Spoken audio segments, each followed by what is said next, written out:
Hello friends, how are you. आज मैं आपको एक ऐसा प्रोसेस बताने जा रहा हूँ। ह्यूमन फीमेल बॉडी के अंदर, ह्यूमन फीमेल्स के अंदर ऐसा कौन सा प्रोसेस है जो मैं कंपैरिजन कर रहा हूँ केजरीवाल के साथ, कि केजरीवाल की तरह कौन वर्क कर रहा है, कौन सा ऐसा हार्मोन है जो मोदी की तरह एक्ट करता है, और कौन सा ऐसा स्ट्रक्चर है जो राहुल गांधी की तरह काम करता है ह्यूमन फीमेल बॉडी के उस प्रोसेस में। ये सारी बातें मैं इसलिए कर रहा हूँ कि आपको जो प्रोसेस में पढ़ाने जा रहा हूँ, आप बुक से पढ़ते हैं, सिर्फ एक डेफिनेशन होती है, खत्म हो जाता है। हम इसको एंजॉय करते हुए पढ़ेंगे, सिर्फ कंपैरिजन कर रहे हैं जिससे हम एंटरटेन भी होता रहे हमारा, और पूरा प्रोसेस आप देखिए इतनी बढ़िया तरीके से आपको समझ में आ जाएगा कि मैं प्रॉमिस कर रहा हूँ आप लाइफ टाइम भूलेंगे नहीं उसको। सिर्फ इस कहानी को मेरे साथ जुड़ते जाइए, एक कहानी मैं साथ में सुनाता जाऊंगा और ये प्रोसेस खत्म होता चला जाएगा। जो प्रोसेस जिसकी मैं बात कर रहा हूँ, जिसमें इन सभी पॉलिटिशियंस, इन बड़ी हस्तियों के नाम में से जोड़ रहा हूँ कि कौन सा ऐसा प्रोसेस है जो केजरीवाल की तरह है, कौन सा ऐसा हार्मोन है जो मोदी जी की तरह करता है, और कौन सा ऐसा स्ट्रक्चर है जो राहुल गांधी की तरह काम करता है। तो प्लीज ध्यान से सुनिएगा। मैं जो प्रोसेस है उसका नाम है menstruation in females. Reproduction chapter से मैं इस चैप्टर को ले रहा हूँ। तो इस प्रोसेस को समझने के लिए, the process of menstruation in female, इसको समझने के लिए पहले हमें फीमेल रिप्रोडक्टिव स्ट्रक्चर को पढ़ना होगा कि फीमेल रिप्रोडक्टिव स्ट्रक्चर कैसा होता है। मैं पहले शॉर्ट में आपको फीमेल रिप्रोडक्टिव स्ट्रक्चर के बारे में बता रहा हूं, फिर उसके बाद आपको बताता हूं कि कैसे मेंस्ट्रुएशन होता है। बहुत कम टाइम में, मैंने आपका टाइम सेव करने के लिए यहां पर कुछ स्ट्रक्चर्स ऑलरेडी मैंने बोर्ड पर ड्रॉ कर दिए थे। आपको बोर्ड पर उतना स्ट्रक्चर देखना है जितना मैं आपको दिखाना चाह रहा हूं, जितना मैं दिखाने की कोशिश कर रहा हूं। कोशिश सिर्फ आपको उसी पर्टिकुलर पार्ट पर ध्यान देना है। पूरा एक साथ देखेंगे तो कंफ्यूज हो जाएंगे आप लोग। टाइम को सेव करने के लिए मैंने ये कोशिश करी है कि आपको डायग्राम्स मैं पहले से बनाकर रखूं इसमें। तो सबसे पहले मैं बात करता हूं फीमेल रिप्रोडक्टिव सिस्टम की। फीमेल रिप्रोडक्टिव सिस्टम को हम बेसिकली टू पार्ट्स में डिवाइड करते हैं, primary sex organs and secondary sex organ. Primary sex organ किसे बोलते हैं? प्राइमरी सेक्स ऑर्गन बोलते हैं वो ऑर्गन जो मेनली सेक्स सेल्स का प्रोडक्शन करता है। जो मेनली सेक्स सेल्स का प्रोडक्शन कौन करता है? तो फीमेल्स में आप सभी जानते हैं, ovary, a pair of ovary are the structures which produces ova, और यू कैन से एग। देखिए, primary sex organs and secondary sex organ. और सेकेंडरी सेक्स ऑर्गन किसे बोलेंगे? सेकेंडरी सेक्स ऑर्गन उन सभी ऑर्गन्स को बोलेंगे जो एग को फर्टिलाइज कराने में फीमेल बॉडी के अंदर मदद करता है। तो ये प्राइमरी सेक्स ऑर्गन क्या है? A pair of ovary. और secondary sex organ all those organs which helps in the fertilization of egg in the female reproductive system. These organs are, number 1, Fallopian tube. Primary sex organ तो समझ में आ गया आपको, pair of ovary. And secondary sex organ, Fallopian tube, uterus, cervix, vagina, vulva. Vulva is the opening of female reproductive system. And glands. There are two type of glands, Bartholin glands and mammary glands. ये जो order लिखा हुआ है, ये तो आपको याद हो ही गया होगा। ये जो ऑर्डर लिखा हुआ है, ये इस तरीके से लिखा हुआ है कि जो एग है, एग फीमेल बॉडी के अंदर कैसे, सॉरी, जो स्पर्म एंटर करता है वो कैसे कैसे एंटर करता है फीमेल बॉडी के अंदर, या तो आउटर टू इनर पढ़ लें, या एग बॉडी के बाहर कैसे आता है, उस पाथ को यहां पर इसी ऑर्डर में लिखा हुआ है। मैं पहले आपको समझा दूं कि फीमेल बॉडी के अंदर जो ओवरी होती है, ओवरी की लोकेशन कहां पर होती है। हम कई बार ऐसे हाथ रख के खड़े हो जाते हैं, ऐसे ये हाथ रख के खड़े हुए हैं। इस समय मेरे दोनों हाथ मेरे किडनीज पर हैं, किडनी पर हैं। किडनी के जस्ट नीचे आलमंड शेप की, जैसे यहां पर अगर किडनी है तो किडनी के जस्ट नीचे यहां पर साइड्स में आलमंड शेप के स्ट्रक्चर, बादाम की शेप और साइज के स्ट्रक्चर प्रेजेंट होते हैं, जिनको हम बोलते हैं ओवरी। यहां पर उन दोनों के बीच ये अटैच, दोनों ओवरी अटैच रहते हैं यूटरस से। यूटरस वो प्लेस है जिसको हम वॉर्म भी बोलते हैं, या 9th मंथ का जो गेस्टेशन पीरियड होता है जिसमें एक एम्ब्रियो डेवलप करता है 9th मंथ तक, वो प्लेस है, वो जो स्ट्रक्चर है, दैट इज दिस यूटरस। यहां पर जो मैंने ये सेकेंडरी स्ट्रक्चर्स दिखाएं, यहां पर ये स्ट्रक्चर है। अब हम ध्यान से देखेंगे आप इसको। This is uterus. What is this? Uterus. Uterus के दोनों साइड यहां पर प्रेजेंट है एक ओवरी, एक यहां पर, यानी किडनी कहां पर होती होंगी? इस जगह, किडनी के जस्ट नीचे, ध्यान से सुनिए, किडनी के जस्ट नीचे यहां पर ओवरीज प्रेजेंट होती हैं। ओवरी से एग जब रिलीज होकर जाता है, दिस इज यूटरस। समझ गए यूटरस की लोकेशन कहां है? यहां पर अगर ओवरीज हैं इधर जस्ट नीचे, तो यहां पर यूटरस, और यहां से ओवरीज बाहर की तरफ साइड में अटैच रहती हैं ओवरीज से। यहां पर एक फिलामेंट जिससे अटैच रहती हैं, इसको बोलते हैं मीजोवेरियम। स्किन, ओवेरियन लिगामेंट होता है, ओवेरियन लिगामेंट, और यहां पर एक स्किन की मेम्ब्रेन होती है जिससे अटैच रहता है, उसको बोलते हैं मीजोवेरियम। यहां पर मैंने शो नहीं करा, लिखा नहीं है, मीजोवेरियम, ध्यान रखिएगा आप लोग, मैं लिख देता हूं फिर भी यहां पर, स्किन मेम्ब्रेन, दिस इज मीजोवेरियम।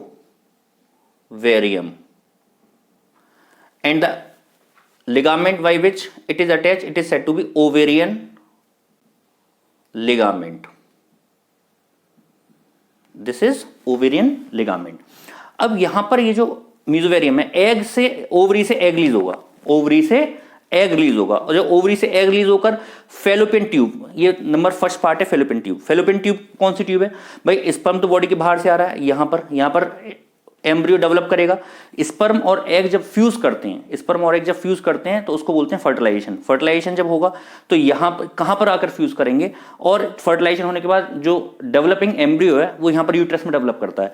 तो एग को यहां से आना होगा। जब एग जिस पाथ के थ्रू यूट्रस में आएगा, जिस ट्यूब के थ्रू, ओवरी तो बाहर है यूट्रस से, तो ओवरी से अंदर एग कैसे आएगा? जिस डक्ट के थ्रू आएगा उसको बोलते हैं फेलोपियन ट्यूब, या एक नाम और दिया गया है इसका ओविडक्ट। ओविडक्ट और फेलोपियन ट्यूब, ये पेयर होता है, दो ओवरीज प्रेजेंट होती हैं, एक इधर और एक इधर। तो यहां से ओवरी से एग रिलीज हुआ, यहां पर आया, यहां पर this is what? Uterus. Uterus से अगर स्पर्म नहीं आता है, फर्टिलाइजेशन नहीं होता है, तो एग यहां से जाता हुआ कहां पर आएगा? यूट्रस में। तो पहला पार्ट फेलोपियन ट्यूब, दूसरा पार्ट यूट्रस। यूट्रस से नीचे की तरफ आएगा, this is opening of uterus, जिसे हम माउथ ऑफ यूट्रस भी बोलते हैं, जिसका नाम है सर्विक्स। फिर आएगा किसमें? सर्विक्स में। सर्विक्स के बाद long tubular structure. Long tubular structure it is said to be vagina, which is about 7 centimetre long, vagina. इसके बाद जो ओपनिंग है वजाइना की उसको बोलते हैं वल्वा। तो पहला फेलोपियन ट्यूब जहां से एग आया, दूसरा यूट्रस, सर्विक्स, वेजाइना, वल्वा, ये स्ट्रक्चर्स हैं, और ये glands, Bartholin gland and mammary gland. Later we will discuss it about what is the function of Bartholin gland and what are the functions of mammary gland. So let us start. What is the सबसे पहले मैं आपको ये बताऊंगा जो menstruation का process है उसको समझने के लिए हमें ये देखना होगा कि जो एग है वो रिलीज कहां पर होगा। एग ओवरी से रिलीज होगा, कैसे रिलीज होगा उसको बताने के लिए पहले हमें सीखना पड़ेगा ये जो ओवरी है, ओवरी का इंटरनल स्ट्रक्चर कैसा होता है, ओवरी का इंटरनल स्ट्रक्चर कैसा होता है।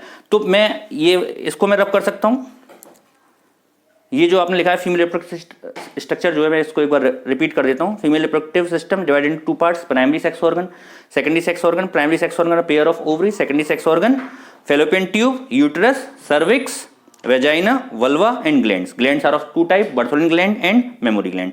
इस पूरे स्ट्रक्चर को मैं यहां पर शो कर चुका हूं। Mammary glands are the milk gland and the Bartholin glands are the two rounded structures which are present on the either side of the wall of vagina. Vagina की दोनों side rounded structure, Bartholin gland.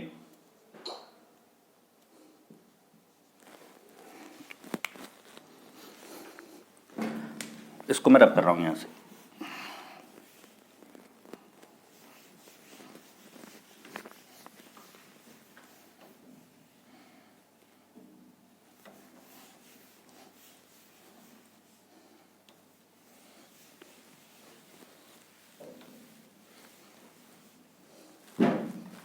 देखिए ये रहा female reproductive structure, इसको तो समझने में कोई प्रॉब्लम नहीं है आपको।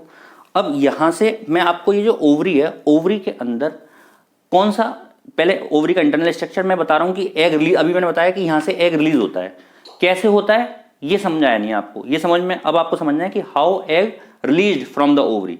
देखिए जो ओवरी है, इधर देखते हैं, this is the structure of ovary. अभी आपको सिर्फ इसको ध्यान देना है, स्ट्रक्चर ऑफ ओवरी। ये जो ओवरी है, ओवरी की टू लेयर्स, बेसिकली 3 लेयर्स होती हैं। जो सबसे आउटर मोस्ट लेयर होती है उसको बोलते हैं ट्यूनिका एल्बुजिनिया, इसके बाद होती है विसरल पेरिटोनियम, और इसके अंदर प्रेजेंट होती है जर्मिनल एपिथेलियम। कौन सी प्रेजेंट होती है? Germinal epithelium. जर्मिनल एपिथेलियम के सेल्स मेम्ब्रेन के सेल्स डिवाइड करते हैं और यही आगे फर्दर एग को डेवलप कराते हैं, एग को प्रोड्यूस करते हैं। देखिए यहां पर ओवरी के अंदर बहुत छोटे राउंडेड स्ट्रक्चर्स होते हैं जिसको हम बोलते हैं ओवेरियन फॉलिकल। क्या बोलते हैं? Ovarian follicle. ध्यान से सुनिए इसके बारे में। ह्यूमन फीमेल में गेस्टेशन पीरियड कितने मंथ का होता है? 9 मंथ का। ये कब डिटरमाइंड होता है कि ह्यूमन, अच्छा जो जाइगोट फॉर्म होता है, जाइगोट के अंदर सारे ऑर्गन्स प्रेजेंट होते हैं या सारे ऑर्गन्स फॉर्म होते हैं? जाइगोट के अंदर ऑर्गन्स प्रेजेंट होते हैं, डेवलप होते हैं, या एक एक करके ऑर्गन्स फॉर्म होते हैं? ऑर्गन्स फॉर्म होते हैं। अब ये बताओ कि आप जो ये किस मंथ में डिटरमाइन होता है कि जो बेबी का सेक्स है वो क्या होगा, जो जाइगोट फॉर्म होगा, जो बेबी फॉर्म होगा उसका जो सेक्स है कब डिटरमाइन होगा? किस मंथ में? 9 मंथ का अगर गेस्टेशन पीरियड है, कब डिटरमाइन होगा कि बेबी मेल होगा या फीमेल होगा? बताइए। 3rd मंथ में। और किसी का कोई आंसर? कोई कह रहा है 5th मंथ में। आपको नाइन्थ मंथ ही बता देते, ऐसा लगेगा कि जैसे कि खुशखबरी तभी मिल रही है, अब 9 मंथ हो गए। कब डिटरमाइन होता है, सुनिए ध्यान से, डिटरमाइन होता है at the time of fertilisation. मैंने ये नहीं पूछा कि हमें कब पता लगता है, हमें कब पता लगता है, हमें पता लगता है 3rd मंथ में। लेकिन कब डिटरमाइन होता है, जब स्पर्म और एग फ्यूज होते हैं, जब फर्टिलाइजेशन होता है, उसी टाइम एक्स और वाई क्रोमोसोम एक्सचेंज हो जाते हैं और उसी टाइम महसूस होता है, उसी टाइम डिटरमाइन हो जाता है कि पर्टिकुलर बेबी का सेक्स मेल होगा या फीमेल होगा। एक बार डिटरमाइन हो गया तो बॉडी के सभी ऑर्गन्स बनते हैं, धीरे धीरे ऑर्गन्स की फॉर्मेशन होनी शुरू होती है। ओवरी की जो फॉर्मेशन है वो 2nd मंथ पे स्टार्ट होती है, फॉर्म होना। जब ओवरी की, मैं बात कर रहा हूं गेस्टेशन पीरियड की, 9th मंथ में जब ओवरी की फॉर्मेशन होती है 2nd मंथ में, तो 2nd मंथ के दौरान जब ओवरी की फॉर्मेशन होती है उस टाइम ये ओवरिन फॉलिकल्स जो होते हैं करीब 15 to 1700 ओवरिन फॉलिकल्स पाए जाते हैं। धीरे धीरे फॉर्मेशन होती आती है, बढ़ती आती है। 2nd मंथ में जैसे कोरोना का वायरस अब मरीजों को फैला रहा है, इतनी तेजी से मल्टीप्लाई कर रहा है, इसी तरीके से ये इतनी तेजी से करता है कि एक मंथ में 1500 से करीब 50,000 से 60,000 ओवरिन फॉलिकल्स हो जाती हैं during the gestation period 2nd month में। 5th मंथ तक आते आते can you believe 7 million follicles are there, 7 million follicles होती हैं। लेकिन अति जब होती है फिर उसके बाद डिग्रेडेशन आता है। आपने सुना होगा बॉडी का हर पार्ट एज के साथ साथ ग्रो करता है, लेकिन मैंने पहले वाली वीडियो में आपको समझा चुका हूं, पहले अपने लेक्चर्स में सुना था कि अट्रेशिया पीनियल ग्लैंड के बारे में जब मैंने बताया था, अट्रेशिया बॉडी की एज बढ़ने के साथ बॉडी का कोई सेल, कोई ऑर्गन अगर डिजनरेट होता है तो उसे बोलते हैं एट्रोफी या अट्रेशिया। सेल्स को बोलते हैं अट्रेशिया, अगर ऑर्गन जा रहा है तो एट्रोफस इन नेचर। तो ये इट अंडरगोज अट्रेशिया, मतलब अब डिग्रेडेड होने शुरू होंगे, घटने शुरू हो जाते हैं 7th मंथ पे। 7th मंथ घटने शुरू होते हैं और 9th मंथ तक आते आते करीब 2.5 मिलियन फॉलिकल्स रहते हैं और at the time of birth only there are 2 million follicles are left. सिर्फ 2 मिलियन फॉलिकल्स रहते हैं, कब? At the time of birth. अच्छा, ये प्रोसेस अभी रुकता नहीं है घटने का, लगातार चलता रहता है टिल प्यूबर्टी तक लगातार चलता रहता है ये घटने का प्रोसेस। और प्यूबर्टी के आसपास सिर्फ 50 से 60,000 फॉलिकल्स ओवरी के अंदर बचते हैं। यानी जब कोई फीमेल गर्ल प्यूबर्टी पर अटेंड करती है तो जो फॉलिकल्स 7 लाख तक पहुंच गए थे गेस्टेशन पीरियड के दौरान, वो घटते सिर्फ 50,000 से 60,000 फॉलिकल्स रह जाते हैं। मेरी बातें समझ में आ रही हैं आप लोगों को? गुड।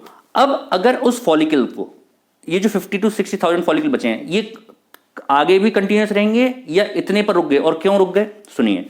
जैसे प्यूबर्टी अटेन होती है, क्या कौन से हार्मोनल चेंजेस होते हैं? आपने क्लास 8 में पढ़ा होगा कि हार्मोनल चेंजेस होते हैं। एडोलसेंस की जो एज आती है तब पिट्यूटरी ग्लैंड, आपने ग्लैंड सुनी है पिट्यूटरी ग्लैंड से एक हार्मोन सिक्रीट होना शुरू होता है, that hormone is FSH, follicle stimulating hormone. ये follicle stimulating hormone pituitary gland से ऊपर से सिक्रीट होता है और FSH जब स्टिमुलेट करता है इन फॉलिकल्स को, और इन फॉलिकल्स को अब घटने से रोक देता है, वहीं पर स्टॉप कर देता है। यानी 50 to 60,000 फॉलिकल्स रहते हैं। अब इन्हीं फॉलिकल्स में से कुछ फॉलिकल्स ग्रो करती हैं, अच्छा जो डेवलप करती हैं, इन्हीं फॉलिकल्स में से कुछ फॉलिकल्स एग में कन्वर्ट होती हैं। लेकिन throughout the life only about there are 450 to 500 follicles are there which are converted in the egg, जो एग में कन्वर्ट हो पाती हैं। कितने में से? About 50 to 60,000 follicles. अभी जो ओवरिन फॉलिकल्स हैं, FSH ये ओवरिन फॉलिकल्स पर एक्ट करता है और ओवरिन फॉलिकल्स ग्रो करना शुरू कर देते हैं, और उनमें से कुछ फॉलिकल साइज में ग्रो करते हैं और ये कन्वर्ट हो जाते हैं ग्राफियन फॉलिकल्स में। Graafian is a name, it is named after the scientist. Graafian follicles में कन्वर्ट हो जाते हैं। ओवरिन फॉलिकल ग्राफियन फॉलिकल में कन्वर्ट होंगे और ग्राफियन फॉलिकल्स से अब एक ये ग्लैंड की तरह करने लगते हैं और यहां से एक हार्मोन सिक्रीट होता है जिसका नाम है, सभी लोग जानते हैं, estrogen, female sex hormone. Estrogen graafian follicle से सिक्रीट होता है। एस्ट्रोजन बहुत मशहूर हार्मोन इसलिए फीमेल सेक्स हार्मोन बोलते हैं। फीमेल सेक्स में तो बहुत सारे हार्मोन सिक्रीट होते हैं, लेकिन इसी को नाम क्यों दिया गया है? Because the secondary sexual characters, the characters which are develop after the puberty in the females are is responsible, that hormone which is responsible for that secondary sexual characters are is estrogen. Estrogen graafian follicle से secrete होता है। Graphene follicle जो है, graphene follicles एक बड़े sales का गुच्छा होता है, इसके एक कैविटी में प्रेजेंट होता है, एक डिप्रेशन होता है उसमें प्रेजेंट होता है। उस डिप्रेशन को बोलते हैं बेटा एंट्रम, ये लिखा हुआ है एंट्रम। और यहां पर ये जो सेल्स हैं एक मेम्ब्रेनस सेल से कवर्ड रहता है जिसको बोलते हैं डिस्कस प्रोलीजेरस। मैं यहां पर लिख देता हूं डिस्कस, ये आप क्लास 12th में पढ़ेंगे, लेकिन अभी एंट्रेंस 11th एंट्रेंस में ये पूछा नहीं जाता, लेकिन फिर मैं बता देता हूं। डिस्कस प्रोलीजेरस। डिस्कस प्रोलीजेरस यहां पर, या डिस्कस प्रोलीफेरस, यहां पर जो सेल्स हैं कवर्ड रखते हैं और यहां पर एक लिक्विड प्रेजेंट रहता है जो इन ग्राफिन फॉलिकल्स के सेल्स के थ्रू सिक्रीट होता है, उसको बोलते हैं लिक्योर फॉलिकुली। क्या बोलते हैं बेटा? लिक्योर फॉलिकुली। यहां से एस्ट्रोजन सिक्रीट होता है और ग्राफिन फॉलिकल्स ग्रो करते हैं किसके इन्फ्लुएंस में? अब ये जो एस्ट्रोजन हार्मोन है, एस्ट्रोजन हार्मोन कहां से सिक्रीट हुआ? फिर से बात करते हैं। पहले हमने बात करी कि इसके अंदर प्यूबर्टी अब स्टार्ट हुई। प्यूबर्टी कब स्टार्ट हुई? जैसे प्यूबर्टी अटेन होती है, पिट्यूटरी ग्लैंड से हार्मोन सिक्रीट होता है एफएसएच, फॉलिकल स्टिमुलेटिंग हार्मोन। इन फॉलिकल्स को स्टिमुलेट करने वाला हार्मोन। ये फॉलिकुलर, ये एफएसएच की वजह से कुछ फॉलिकल साइज में ग्रो करे, जिनको हमने बोला ग्राफियन फॉलिकल्स। ग्राफियन फॉलिकल्स से एक हार्मोन सिक्रीट हुआ एस्ट्रोजन, और एस्ट्रोजन ने किस पे एक्ट करा? एस्ट्रोजन ने फिर से इसी पर एक्ट करा। किन पर? जैसे भाई हमने एक, किसी ने ढकेल लगाई केले की या फलों की, उसने उससे पैसा कमाया और उस पैसे को उसी बिजनेस में लगा दिया, और उसने एक खोखा खरीद लिया बड़ा, जिसमें रखकर वो सामान शॉप टाइप, उससे और पैसा कमाया, उससे निकला, उससे और बड़ी उसने अच्छी पक्की दुकान खरीद ली, उससे और पैसा कमाया और उसी पैसे को फिर से उसमें लगाया तो एक मॉल में शॉप ले ली, बहुत शानदार। इसी तरीके से यहां से एक हार्मोन सिक्रीट हुआ, वो हार्मोन फिर से स्पेक कर रहा है, फिर से हार्मोन सिक्रीट हुआ, फिर स्पेक कर रहा है। स्पेक करके क्या करता है? जितने भी ये फॉलिकल्स हैं, इन फॉलिकल्स में से किसी एक फॉलिकल को कन्वर्ट कर देता है, एक डेवलप करने लगता है, जिसको बोलते हैं प्राइमरी oocyte। क्या बोलते हैं? Primary oocyte। उन्हीं फॉलिकल्स में से एक प्राइमरी oocyte। और बाकी की जितनी भी बाकी की जो फॉलिकल्स हैं, मैच्योर ओवरिन फॉलिकल्स, वो इसको नरिशमेंट प्रोवाइड कराती हैं, फूड प्रोवाइड कराने लगती हैं। उस एस्ट्रोजन के इन्फ्लुएंस में ही ये फिर से और ग्रो करता है और ये कन्वर्ट कर जाता है बेटा सेकेंडरी oocyte। ध्यान से देखिए इसको, सेकेंडरी oocyte में कन्वर्ट कर जाता है, थोड़ा साइज में बड़ा हो जाता है। बाकी की फॉलिकल्स क्या काम करती हैं? इसको फिर से नरिशमेंट प्रोवाइड कराती हैं। अब ये एस्ट्रोजन और इस पर वर्क कर रहा है, एस्ट्रोजन एफएसएच इस पर वर्क करते हैं और इसको बना लेते हैं सेकेंडरी oocyte। सेकेंडरी oocyte और डेवलप करता है और फिर ये कन्वर्ट हो जाता है ओवा में या एग में। जैसे ही एग में कन्वर्ट होता है, अब एग तो रिलीज होना है, जैसे ही एग में कन्वर्ट होता है, ऊपर से पिट्यूटरी ग्लैंड से एक हार्मोन और रिलीज होता है। क्या नाम है इस हार्मोन का? इस हार्मोन का नाम है एलएच। एलएच साहब आए और यहां पर इनको स्टिमुलेट करा। किस चीज के लिए स्टिमुलेट करा? कि साहब इसको ऊज आउट करो। अब ये डेवलप कर गया, ये अभी तक सब इसको फूड प्रोवाइड करा रहे थे, नरिशमेंट दे रहे थे, इसको डेवलप करा और एग को बाहर रिलीज करने के लिए। तो एग बाहर की तरफ आता है, इसको बोलते हैं oogenesis, ओव्यूलेशन, और यू कैन से ओव्यूलेशन। एग बाहर की तरफ आ गया, ये एग बाहर आ जाता है, यहां से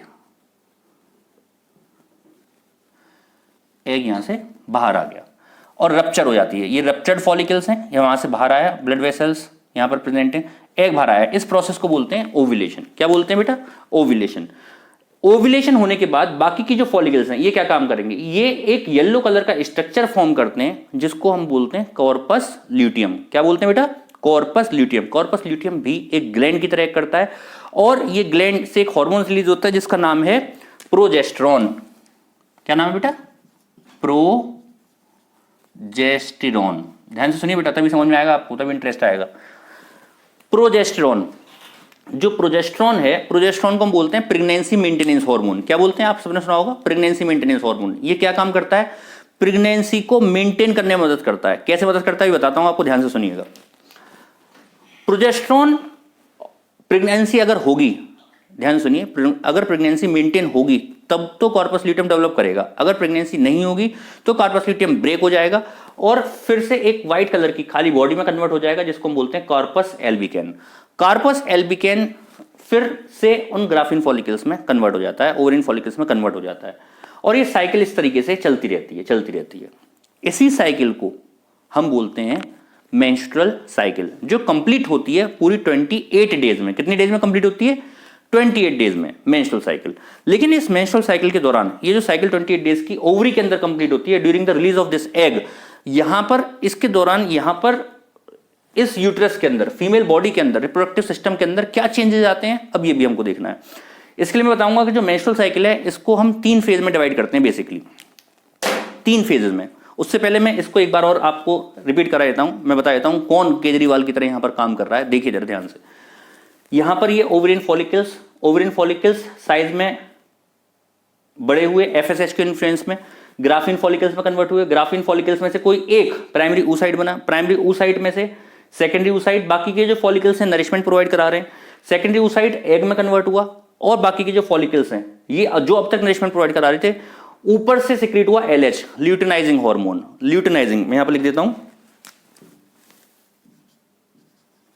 ल्यूटिनाइजिंग हार्मोन। ये ल्यूटिनाइजिंग हार्मोन इसको स्टिमुलेट करता है ऊज आउट करने के लिए और एग को बाहर धकेल देती है। एग जैसी बाहर होता है इसको ओव्यूलेशन बोलते हैं। ये होता है 14th डे पर, 14th डे पर ओव्यूलेशन होता है। इसके बाद यहां से जितने भी फॉलिकल्स हैं ये फॉलिकल्स एक येलो कलर की बॉडी बना लेते हैं जिसको हम बोलते हैं कॉर्पस ल्यूटियम। कॉर्पस ल्यूटियम से हार्मोन सिक्रीट होता है प्रोजेस्टेरॉन। क्या काम करता है अभी हम डिस्कस करेंगे। अगर प्रेगनेंसी मेंटेन है तब तो कॉर्पस ल्यूटियम डेवलप करेगा, अगर प्रेगनेंसी मेंटेन नहीं है तो ये कन्वर्ट हो जाएगा बेटा किसमें, कॉर्पस एल्बिकैन में ब्रेक होकर, और कॉर्पस एल्बिकैन से फिर से कन्वर्ट हो जाएगा ओवेरियन फॉलिकल में। अब सुनिए, ये आम जनता कौन है, आम जनता है, आम नागरिक। ऊपर से FSH अन्ना हजारे इन्होंने क्या काम करा, इन्हें मोटिवेट करा आम जनता को, भाई तुम आगे बढ़ो आगे बढ़ो। इन्होंने बना ली आम आदमी पार्टी। क्या बनाई, आम आदमी पार्टी। आम आदमी पार्टी डेवलप हो गई, उनमें से चुना एक नेता केजरीवाल। ये केजरीवाल बाकी की जनता क्या करने लगी, जयकारे लगाने लगी, इनको मोटिवेट करने लगी आगे बढ़ो आगे बढ़ो आगे बढ़ो। अब इनको बनाया MLA और बड़े नेता बन गए और सब इसको मोटिवेट करने लगे मोटिवेट मैं बात कर रहा हूं जब सबसे पहली बार चीफ मिनिस्टर बने थे, मोटिवेट करने लगे। अब जैसे मोटिवेट करने लगे ये और बड़े हुए और ये बन गए CM। कौन बन गए साहब, CM बन गए। अब ये जो आम जनता थी ये इनको सब मोटिवेट कर रही थी। ऊपर से मैंने बताया था कौन सा हार्मोन मोदी जी की तरह काम करेगा, LH ल्यूटिनाइजिंग हार्मोन। ये ऊपर से आए मोदी जी, इन्होंने इन आम जनता को समझाया क्यों भाई क्या कर रहे हो तुम, आम आदमी को तुमने मुख्यमंत्री बना दिया। इन्होंने इनको भड़काया और इनके भड़कावे में जनता आई और इनको बाहर लात मार दी और ये दुनिया छोड़कर बाहर आ गए। और जैसे ही बाहर आए अब ये तो पार्टी बिना नेता के हो गए। अभी क्या करेंगे, ये जो लोग हैं ये रोएंगे नई पार्टी बनाएंगे, ये नई पार्टी बनाएंगे। इन्होंने बिना केजरीवाल के यहां पर एक नई पार्टी बनाई, ये हमारी कहानियां बनी, नई पार्टी बनाई जिसका नाम है कॉर्पस ल्यूटियम। कॉर्पस ल्यूटियम अब ये आम आदमियों की पार्टी है, इसमें नेता तो एक भी नहीं है, पहले तो एक नेता था, बिना नेता के पार्टी चलेगी नहीं चलेगी। ये ब्रेक होकर फिर से कॉर्पस ल्यूटियम में और फिर से आम आदमी में कन्वर्ट हो गए और ये साइकिल लगातार चलती रहेगी चलती रहेगी चलती रहेगी। ये साइकिल है मेंस्ट्रुअल साइकिल। ये बात समझ में आ रही है आपको।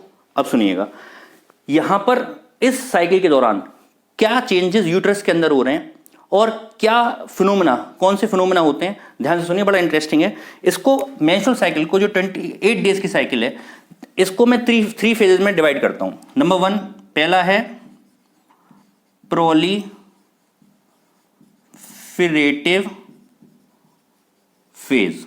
प्रोलिफेरेटिव फेज जो है ये चलता है 0th day to 14th day. आज से अगर कोई काम शुरू हो रहा है तो आज हम एक दिन तो मानेंगे नहीं। आज कौन सा दिन है, आज 0 डे है, एक दिन कल कंप्लीट होगा 24 आवर्स बाद इसी टाइम पर। इसी तरीके से यहां पर प्रोलिफेरेटिव फेज जो है 0, अगर हम मान लेते हैं कि यहां से एग रिलीज होना, यहां से फॉर्मेशन शुरू हुई तो यहां पर इसको हमने मान लिया 0th डे, तो एग जो रिलीज होगा वो होगा 14th डे पर। कब रिलीज होगा बेटा, बहुत क्वेश्चन पूछा जाता है इससे, 14th डे। ओव्यूलेशन किस डे पर होता है मेंस्ट्रुअल साइकिल के, तो 14th डे पर ओव्यूलेशन होता है। ये बहुत क्वेश्चंस कंपटीशन में पूछते हैं किस डे पर ओव्यूलेशन होता है। अभी और भी क्वेश्चंस कहां पर पूछे जाएंगे मैं डिस्कस करूंगा आपसे। Proliferative phase, what is that, proliferative phase. ये जो प्रोलिफेरेटिव फेज है, proliferative phase 0 to 14th day का लगभग 15 डेज का। इसके बाद दूसरा है नंबर 2, अच्छा प्रोलिफेरेटिव फेज को ओव्यूलेटरी फेज भी बोल सकते हैं। क्यों बोल सकते हैं, आपके स्टैंडर्ड पर यहां पर डिस्कस कर सकते हैं, क्योंकि यहां पर एग रिलीज हो रहा है, ओव्यूलेशन होता है, इसलिए इसको हम बोल सकते हैं ओव्यूलेटरी फेज। दूसरा है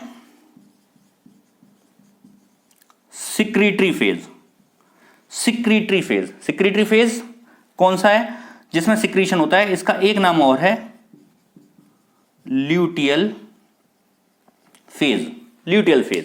and the third one is luteal phase. कब से कब तक होता है luteal phase, 15th to 25th day, 15 to 25th day, this is approximate 10 to 12 days का होता है ये। और इसके बाद the third phase is menstrual phase और यू कैन से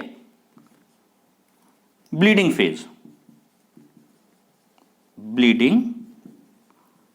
फेज। दिस इज अबाउट, ये कब से कब तक होता है? 26 to 28th डे।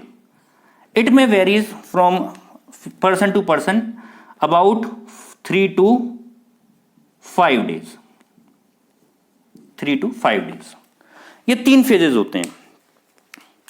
देखिए ये साइकिल हमने यहां पर बना रखी है। तो पहला जो फेज है ये 14 डे का, this is 14 day phase, proliferative phase, और you can say first phase.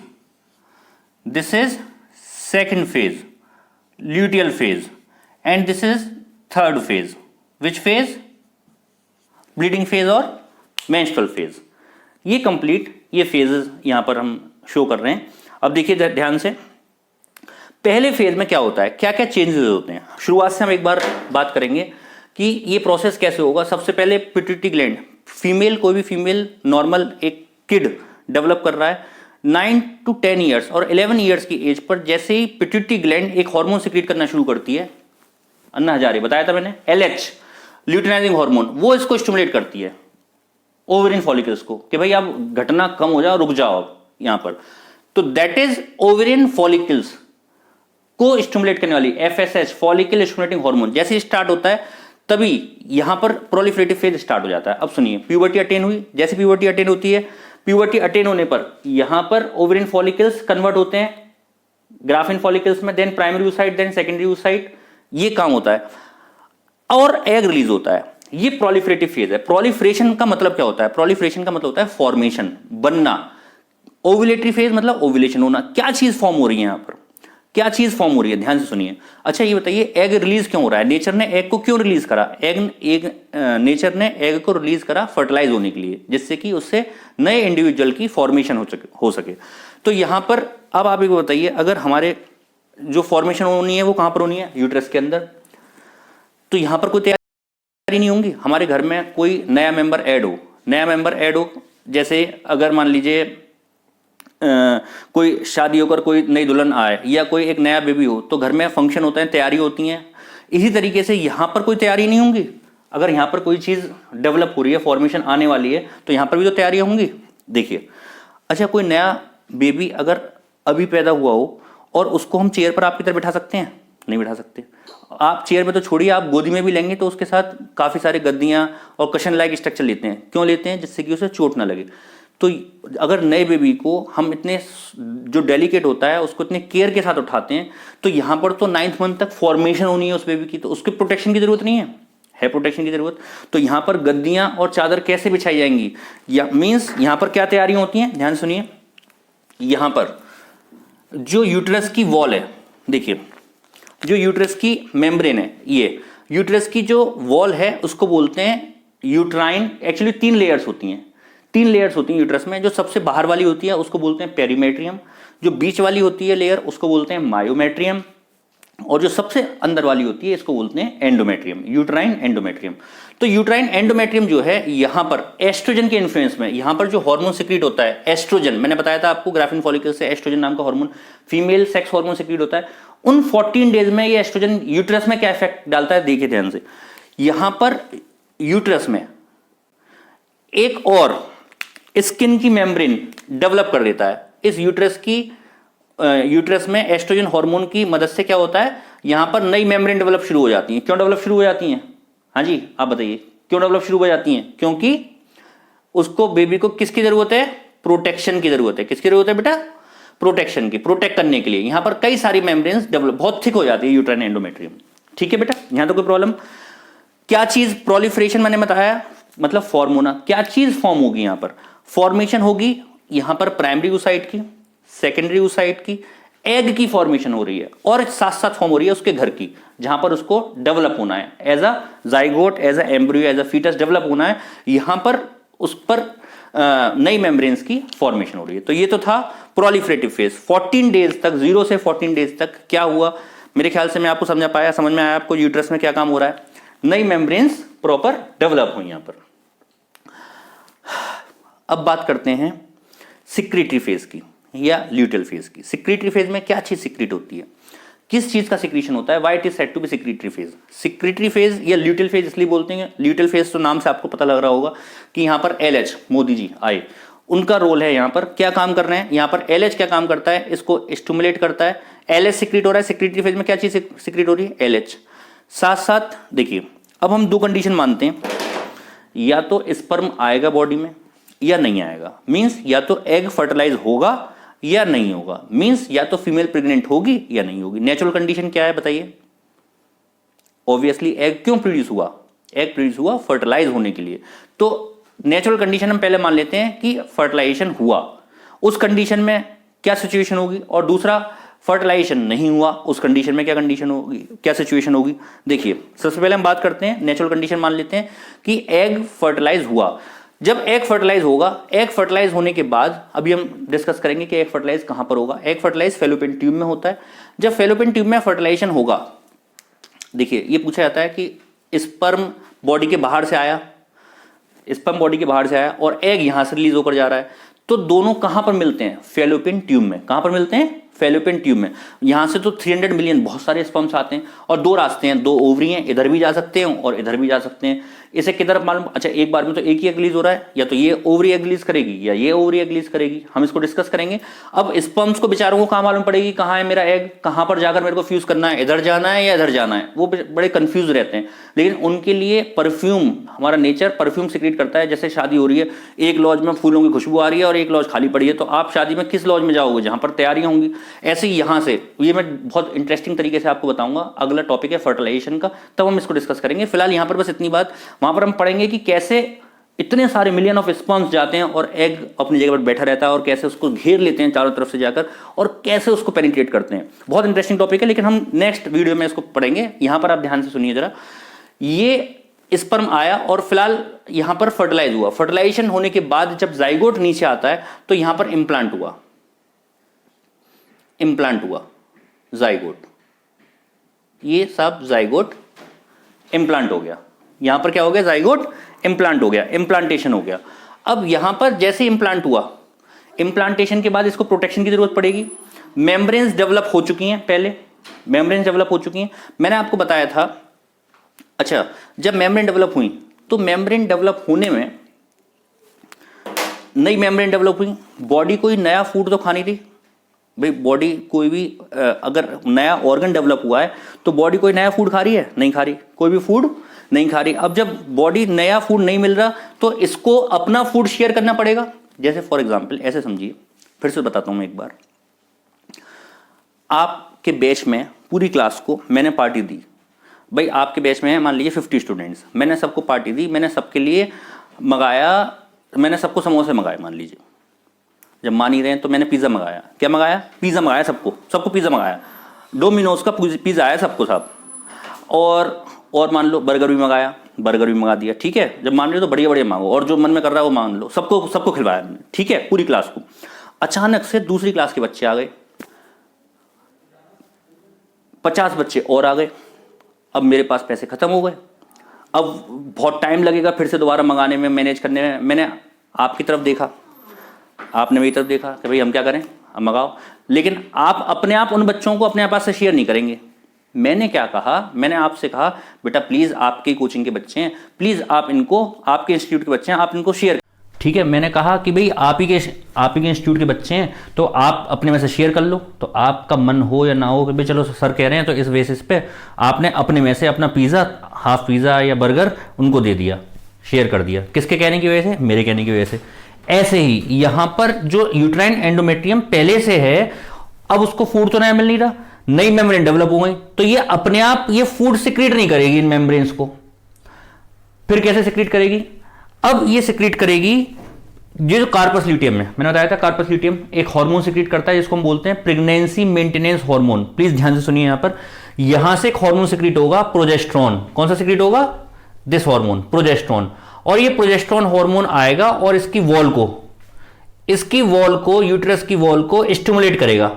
किस लिए स्टिमुलेट करेगा, to secrete food for this newly formed skin membranes. नई मेम्ब्रेन्स को डेवलप करने के लिए यहां पर डेवलप करेगा, ये सिक्रीट करेगा फूड।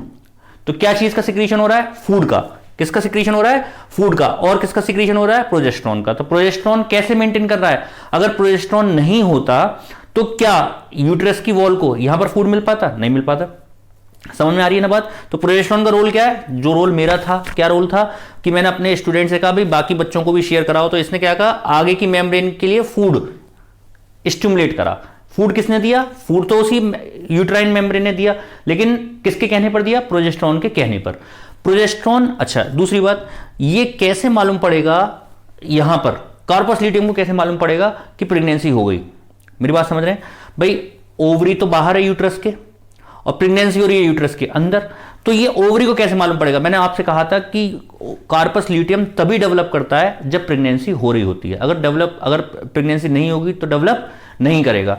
तो ये कैसे मालूम पड़ेगा कि प्रेगनेंसी हो गई, भाई वहां से कोई व्हाट्सअप या मैसेज तो आएगा नहीं कि साहब यहां से प्रेगनेंसी हो गई, pregnancy is to be done. देखिए यहां पर फॉर्म होता है प्लेसेंटा। क्या फॉर्म होता है, प्लेसेंटा। प्लेसेंटा कैसे बोलते हैं, the connection between the uterus wall and the developing foetus. यहां से एक हार्मोन सिक्रीट होता है HCG। कौन सा हार्मोन सिक्रीट होता है, HCG, human chorionic gonadotropin hormone. मैं यहां पर लिख देता हूं, छोटा सा नाम है, human chorionic gonadotropin hormone, human chorionic gonadotropin hormone. SCG secrete होता है यहां से, और ये एससीजी स्टिमुलेट करता है कार्पस ल्यूटियम को to secrete progesterone to develop, यानी एक मैसेंजर की तरह काम करता है ये। और भी कई काम है इसके, लेकिन ये एक काम क्या करता है, कार्पस ल्यूटियम को स्टिमुलेट करता है, बताता है कि साहब यहां पर प्रेगनेंसी हो गई, अब आप प्रोजेस्टेरोन को सिक्रीट करते रहिए। समझ में आ रही है बेटा बात। अच्छा एससीजी जब यहां से सिक्रीट होगा तो यहां से यूरिन में भी आएगा, यूरिन में भी सिक्रीट होगा। तो यूरिन में जो प्रेगनेंसी का टेस्ट किया जाता है वो इस हार्मोन को देखा जाता है। अगर ये हार्मोन प्रेजेंट है it means pregnancy is to be done, pregnancy positive है। तो ये एससीजी को बोलते हैं प्रेगनेंसी टेस्ट हार्मोन। क्या बोलते हैं, प्रेगनेंसी टेस्ट हार्मोन। अच्छा प्रोजेस्टेरोन को बोलते हैं प्रेगनेंसी मेंटेनेंस हार्मोन, और एससीजी को बोलते हैं प्रेगनेंसी टेस्ट हार्मोन। कंफ्यूज मत होइएगा दोनों में। यहां से सिक्रीट हुआ साहब, एससीजी सिक्रीट हुआ, अब ये मेंटेन हो गया, प्रेगनेंसी मेंटेन होती रहेगी। समझ में आ रही है बात, ये फूड इसको मिलता रहेगा और प्रेगनेंसी मेंटेन होती रहेगी। अब ये तो रहा सिक्रीटरी फेज या ल्यूटियल फेज। तीसरा है मेंस्ट्रुअल फेज। मेंस्ट्रुअल फेज में क्या होता है, अब हम मान लेते हैं कि प्रेगनेंसी नहीं हो रही है, एग फर्टिलाइज नहीं हो रहा है। तीसरा कंडीशन, जब एग फर्टिलाइज नहीं होगा तो यहां पर जाइगोट बनेगा, सॉरी प्लेसेंटा फॉर्म होगा, नहीं फॉर्म होगा। जब प्लेसेंटा फॉर्म नहीं होगा, यहां पर देखिए ध्यान से, जब प्लेसेंटा फॉर्म नहीं होगा तो जो एग है, ये एग फर्टिलाइज होगा, एग फर्टिलाइज नहीं होगा। जब एग फर्टिलाइज नहीं होगा तो एससीजी सिक्रीट होगा, और बिना प्लेसेंटा के नहीं होगा। जब एससीजी सिक्रीट नहीं होगा तो क्या प्रोजेस्टेरोन कार्पस ल्यूटियम को पता चलेगा कि प्रेगनेंसी हुई, नहीं पता लगेगा। जब नहीं पता लगेगा तो क्या ये प्रोजेस्टेरोन सिक्रीट करेगा, नहीं करेगा। जब प्रोजेस्टेरोन सिक्रीट नहीं करेगा तो क्या ये प्रोजेस्टेरोन, तो ये इसकी वॉल को स्टिमुलेशन मिलेगा फूड सिक्रीट होने के लिए, नहीं मिलेगा। जब इसकी वॉल को फूड ही नहीं मिलेगा, भाई अगर मैं आपसे कहूंगा ही नहीं कि भाई उन बच्चों को भी फूड दे दो, तो आप अपना फूड दोगे, नहीं दोगे। ऐसे जब प्रोजेस्टेरोन ही नहीं आ रहा है यहां पर, तो इन मेम्ब्रेन्स को फूड मिलेगा, नहीं मिलेगा। तो ये क्या होगा, फूड, लैक ऑफ न्यूट्रिशन की वजह से यहां से ये मेम्ब्रेन्स रप्चर होनी शुरू हो जाएंगी, यहां से मेम्ब्रेन्स टूटनी शुरू हो जाएंगी, और मेम्ब्रेन्स यहां से रप्चर होंगी, यहां से रप्चर होंगी, फूड तो है नहीं। And this ruptured membranes along with ruptured blood vessels, blood, mucus and this unfertilized egg oozes out through this vaginal path. इस vaginal path के थ्रू बाहर तक आती हैं, and this bleeding tills 3 to 5 days, and this phase is said to be menstrual phase, or you can say bleeding phase. तो समझ में आया आपको कि यहां पर किस वजह से ये ब्लीडिंग होती है और किस वजह से ये यूट्राइन फ्लो होता है। तो ये थे 3 phases, proliferative phase, secretary phase, menstrual phase. मैंने यहां पर एक साइकिल के थ्रू भी शो कर रखा है। This is 28 days cycle in which proliferative phase, luteal phase and this is what, menstrual phase. यहां तक कोई प्रॉब्लम हो तो बताइए आप लोगों को, कोई प्रॉब्लम नहीं है। अब यहां से कई सारे क्वेश्चंस पूछे जाते हैं, ये पूछे जाती हैं चीजें कि सबसे पहले कई सारे इसमें क्वेश्चंस होते हैं। अगर आप इसको पहले नोट करना चाहें तो नोट कर लीजिए, फिर मेरे को इसको रब करना पड़ेगा आपको बताने के लिए। कोई चीज़ आप देखना चाहें तो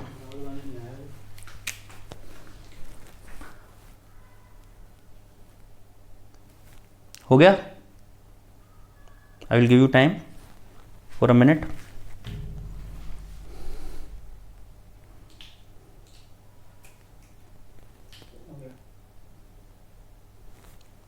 हो गया, ठीक है, मैं इसको रब कर दूं।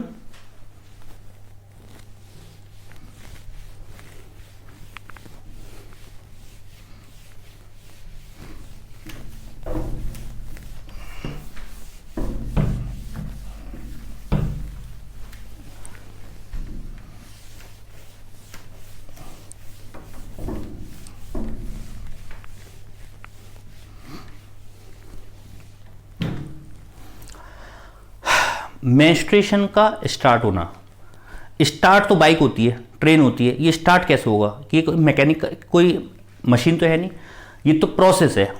किसी भी प्रोसेस को यहां पर बोलेंगे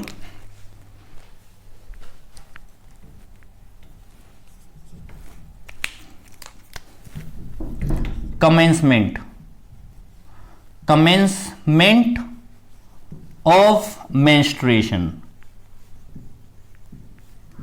मेंस्ट्रुएशन का कमेंसमेंट क्या कहलाता है? A option menopause, B option menarche, C option मेनोटिल एंड डी ऑप्शन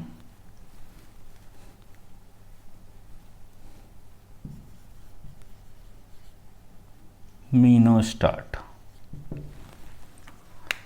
मेंस्ट्रुएशन जब स्टार्ट होता है, ये स्टार्ट होता है at the age of puberty till in the age of 9 to 11 years of age. That age is said to be, that phase is said to be menarche. तो इसका जो answer है दैट इज मेनार्क। ये question कई बार पूछा जा चुका है। अगर तो ये पूछ स्टार्ट नहीं आएगा, कमेंसमेंट। और अगर कोई पूछता है कि मेंस्ट्रुएशन का रुकना, तो इसके लिए ये नहीं बोलेंगे स्टॉप ऑफ मेंस्ट्रुएशन, इसके लिए क्या बोलेंगे?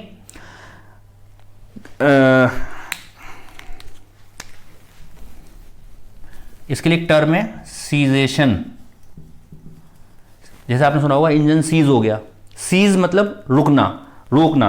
तो cessation of menstruation, then your answer is A option menopause. Menopause.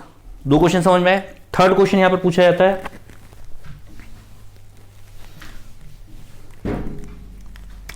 Menstruation does not takes place, does not takes place before menarche, after menopause, during pregnancy। Menarche से पहले मेंस्ट्रुएशन होगा? नहीं होगा। मेनोपॉज के बाद नहीं होगा। मेनार्क की एज क्या होती है? 9 to 11 ईयर्स, और menopause 45 to 50 years of age. और प्रेगनेंसी, जब प्रेगनेंसी एक बार मेंटेन हो जाएगी तो एग रिलीज होगा? नहीं रिलीज होगा। तो आंसर क्या होगा इसका? ऑल। इस तीनों ही कंडीशन में मेंस्ट्रुएशन नहीं होगा। यहां तक समझ में आया आपको? इसी तरीके से एक अगला क्वेश्चन, एक क्वेश्चन और बहुत अच्छा क्वेश्चन मैं आपको दिखाता हूं।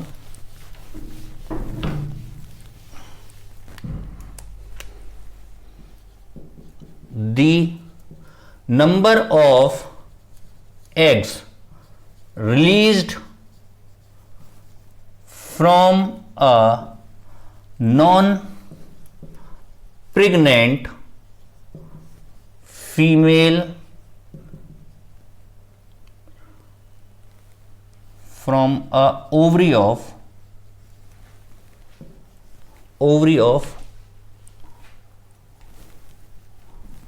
from a ovary of non-pregnant female in a year is A, B, C and D. 4 options: 6, 12, 24,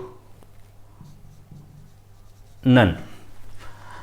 बताइए, the number of egg leased from a ovary from a non pregnant female in a year. एक साल में कितने egg release करते हैं एक ovary से? तो बच्चों का आंसर सिंपल क्या होता है? क्या है आंसर? आप सोच रहे होंगे 12। यहीं पर बच्चे गलती कर जाते हैं। क्या? एक मंथ में एक एग, तो एक साल में 12। लेकिन यहां पर क्या पूछा है, number of egg release from a ovary, एक ओवरी से। तो यानी अगर 2 ओवरी हैं तो एक साल में दोनों ओवरी अल्टरनेट मंथ पर एक ओवरी एग रिलीज करती है, दूसरे मंथ पर दूसरी ओवरी एग रिलीज करती है। तो एक ओवरी से कितने एग रिलीज होंगे, then your answer will be 6। समझ में आ रही है बात। इसके बाद यहां पर और एग की कैलकुलेशंस के लिए नंबर ऑफ एग पर रिलेटेड कई सारे क्वेश्चंस पूछे जाते हैं। जैसे मैं आपको अभी एक क्वेश्चन बताता हूं।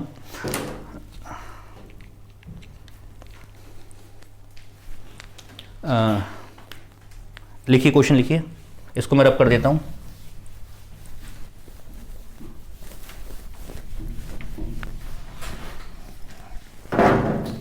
नेक्स्ट क्वेश्चन लिखेंगे, the number of eggs released during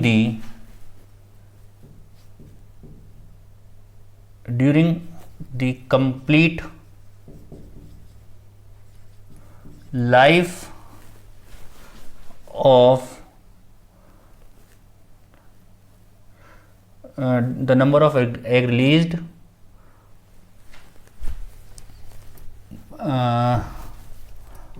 by a female of age 72 years in her complete life. Your options are 250, 450, 700, 850।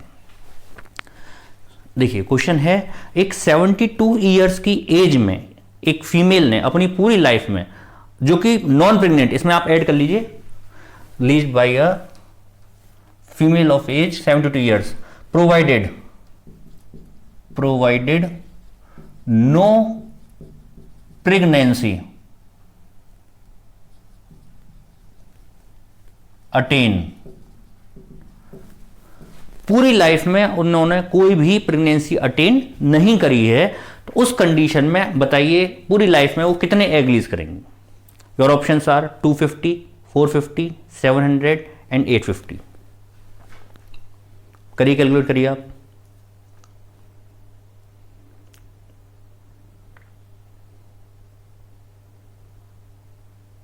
क्या आएगा आंसर, देखिए अलग अलग स्टूडेंट्स अलग अलग क्वेश्चंस करते हैं। आप पहले कैलकुलेट करिएगा, उसके बाद आगे जो मैं बता रहा हूं सुनिएगा। आपका आंसर आ रहा है इसमें, जो बच्चे कैलकुलेट करते हैं वो क्या करते हैं 72। अच्छा, ये जो आंसर है, फिर इसका फॉर्मूला तो है नहीं, F = ma, अप्रोक्सीमेट आंसर्स आएंगे इसके, और कोई भी आंसर नियर बाई नहीं है। 72 × 12, 72 × 12, भाई बच्चे कर देते हैं कि 72 ईयर्स एज है और एक साल में 12 एग रिलीज हो रहे हैं, तो 72 × 12 अप्रोक्सीमेटली 864 ये आंसर आ रहा है। तो ये लगभग 850 के आसपास आंसर आ गया, ये बच्चों का आंसर आ जाता है। तो 72 × 12 यानी कि जब से पैदा हुई है कोई फीमेल और पहले दिन से एग रिलीज करना शुरू कर दिया और जब तक मरी है तब तक एग रिलीज करेंगे, तभी आंसर आएगा। ये बच्चे ऐसी गलतियां करते हैं। आपको ये देखना है कि रिप्रोडक्टिव लाइफ कितनी है। रिप्रोडक्टिव लाइफ हम एवरेज रिप्रोडक्टिव लाइफ मान लेते हैं 12 ईयर्स से लेकर 50 ईयर्स तक, अप्रोक्सीमेट हम मान लेते हैं कम या ज्यादा। तो 15 ईयर्स की एज से लेकर हमने मान लिया 50 ईयर्स की एज तक, यानी मिनार्क से लेकर मीनोपॉज तक टोटल हो गए 35 ईयर्स। 35 ईयर्स की एज या 36 मान लीजिए, 38 मान लीजिए, एवरेज 35 ईयर्स में वो अगर कोई भी प्रेगनेंसी नहीं हुई है तो 12 egg per year egg release कर रही है, तो इंटू 12 कर दिया तो क्या होगा 35 × 12 अप्रोक्सीमेटली 4, इसको कर लीजिए 35 × 12 70, दिस इज